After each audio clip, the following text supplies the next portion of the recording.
perché c'è anche un importante anticipo del campionato di Serie B da Padova per Padova-Bari. Massimo Zennaro. Sì, partita ricca di interesse anche quella di stasera allo Stadio Euganeo di fronte a Padova e Bari, due squadre che puntano alla promozione, 7 punti in 3 partite. Il Padova, nonostante la rivoluzione che ha portato a cambiare la squadra per 8 undicesimi, sembra aver già trovato la giusta affidabilità. 4 gol fuori casa al Cittadella nel derby sono un segnale forte. Bari invece tutto da decifrare, pari in casa all'esordio, vittoria fuori a Modena e poi domenica scorsa una brutta sconfitta al San Nicola con l'Albino Leffe. Dopo la retrocessione sono arrivati molti giovani e in avanti Marcos De Paula, ex Chievo, e l'anno scorso qui a Padova uno degli artefici della corsa fino alla finale playoff. Rapidamente le formazioni: Padova con il 4-4-2, molti cambi rispetto a Cittadella, Pellizzoli in porta, Legati, Schiavi, Trevisan e Renzetti in difesa, Cuffa, Milanetto e Marcolini a metà campo, in avanti all'esordio dall'inizio Caccia che farà reparto con Ruopolo e Dramè. 4-4-2 anche per il Bari, la manna tra i pali, Crescenzi, Borghese, Dos Santos e Garofalo dietro, De Falco, Massimo Donati, Boiasino e Kopunek a centrocampo, De Paula e Marotta di punta, arbitra Massa d'Imperia, assistenti Chiocchi e Vivenzi. A Padova è una serata calda, la temperatura attorno ai 27 gradi con un altissimo tasso di umidità, il terreno di gioco in buone condizioni, sugli spalti 9-10 mila spettatori, almeno 100 i supporter baresi. A te. 13° minuto, Padova 0, Bari 0. Qui invece la partita e le due squadre hanno rallentato un po' il ritmo sulla falsariga di quanto dicevo prima. Il Padova mantiene il controllo del pallone, si chiude invece in difesa il Bari. Adesso c'è Legati ancora sulla fascia destra, bello il traversone, Ruopolo in anticipato il diretto avversario e con il piede destro però ha tirato a lato di 1 metro. Questa è la prima vera azione da gol, bravo Legati, arrivare quasi sul fondo con il destro messo in mezzo, un bel raso terra. Ruopolo ha anticipato il diretto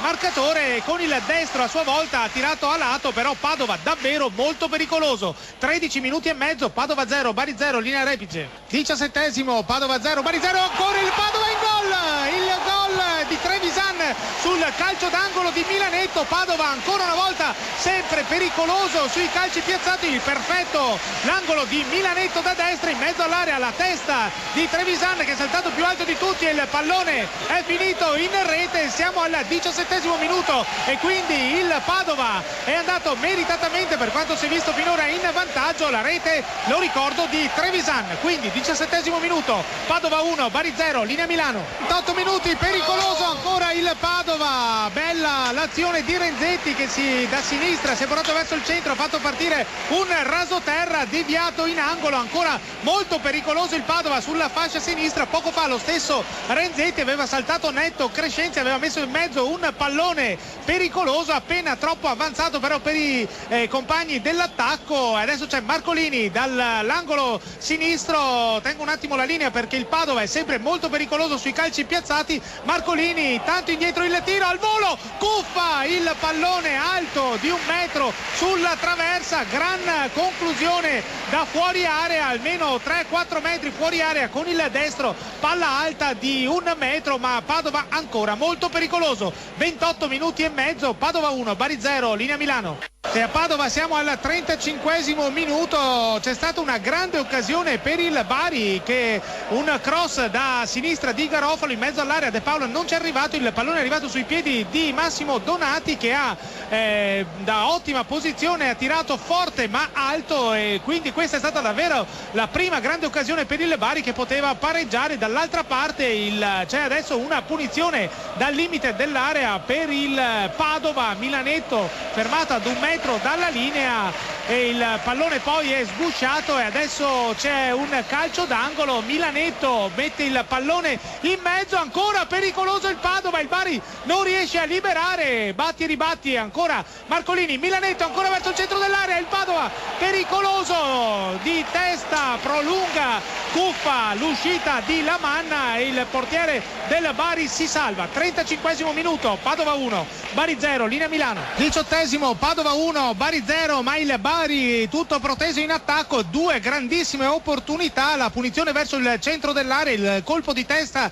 di Marotta solo all'altezza del dischetto del rigore, la palla è finita a lato e poco fa De Falco da fuori area, un tiro molto pericoloso che si è abbassato all'ultimo, Pellizzoli con la punta delle dita ha alzato sopra la traversa, ma il Padova è davvero in grande difficoltà. Primo cambio nel Padova, fuori Caccia, si è mosso molto il bomber padovano, ma si è visto poco, fuori Caccia dicevo, e dentro Lazarevic. 18 minuti e mezzo quelli giocati, Padova 1 Bari 0, linea Milano. E qui invece siamo al 28° minuto, Padova 1 Bari 0, velocissimo lo sloveno Lazarevic, poco fa 30 metri, palla al piede fino al limite dell'area, il tiro con il destro ribattuto, si combatte su tutti i palloni, la partita molto fisica, sei nervosa, il Bari in area, il tiro fuori, deviato forse in calcio d'angolo, un'ottima opportunità per Caputo che ha controllato con il destro, poi ha fatto partire una diagonale e il pallone è finito a lato, occasione fallita ancora una volta dal Bari. Siamo al 29° minuto, il Padova è in vantaggio sul Bari per 1-0, mentre sta entrando nel Bari anche Osugi, nel Padova anche Osugi, vuole dare fiato a metà campo l'allenatore Dal Canto. 28 minuti e mezzo, Padova 1 Bari 0, linea Repice. Padova. E qui a Padova sono finiti 3 minuti di recupero, probabilmente si giocherà un'altra trentina di secondi, è rientrato Milanetto in campo ma proprio non ce la fa a correre, si è posizionato al centro dell'assetto della parte centrale del campo del Padova, il Bari butta pallone in avanti, un colpo di testa, Forestieri rincorre la palla che è finita a lato e la rimessa sarà ancora del Padova. 49 minuti giocati, ovviamente l'arbitro sta concedendo ancora qualche secondo, adesso un fallo, un'entrata pericolosa sul portiere, su Pellizzoli, Pellizzoli di sicuro non si è fatto nulla, l'arbitro ha fischiato, dice ai giocatori rimanete calmi, il gioco è fermo, c'è una punizione per il Padova. Adesso Pellizzoli all'interno dell'area di rigore farà partire un lancio lungo, 49 minuti e mezzo, probabilmente adesso sì che l'arbitro potrebbe anche fischiare perché il recupero è esatto proprio così, l'arbitro, il signor Massa, fischia alla fine di questo incontro, il Padova batte il Bari per 1-0. Milano. Consideriamo chiusi quindi i collegamenti con Massimo Zennaro.